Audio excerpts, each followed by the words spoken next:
Download this code from codegive.com, link in the description below. Certainly. In this tutorial, we will build a multi-select dropdown using React. We will allow users to select multiple options from a drop-down list and manage the selected state effectively. Tutorial: Building a multi-select drop-down in React. Prerequisites: Basic knowledge of React and JavaScript. Node.js and npm installed on your machine. Step 1: Setting up the React application. You can create a new React application using Create React App. Open your terminal and run. Step 2: Installing required packages. For this tutorial, we will use a simple implementation without any external libraries. However, you can also use libraries like React Select for a more enhanced experience. For now, let's stick with the basics. Step 3: Creating the multi-select component. Create a new file named multiselect.js in the src directory. Step 4: Using the multi-select component.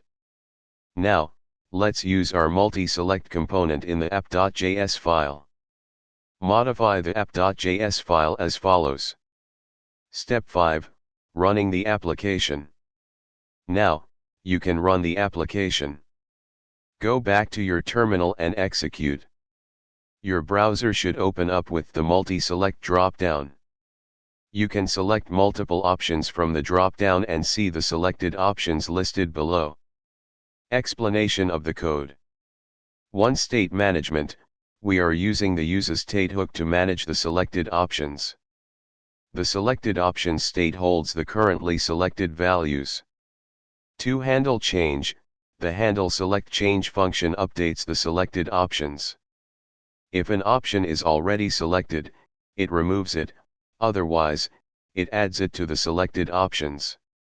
3. Rendering options: we map over the options prop to render each option in the dropdown. The multiple attribute allows for multiple selections. 4. Displaying selected options: below the dropdown, we display the currently selected options. Conclusion: you now have a simple multi-select drop-down component in React. You can customize this component further by adding styles, animations, or even integrating with a form submission. Feel free to extend this example by implementing features like search functionality, a clear button, or customizing styles with CSS. Happy coding!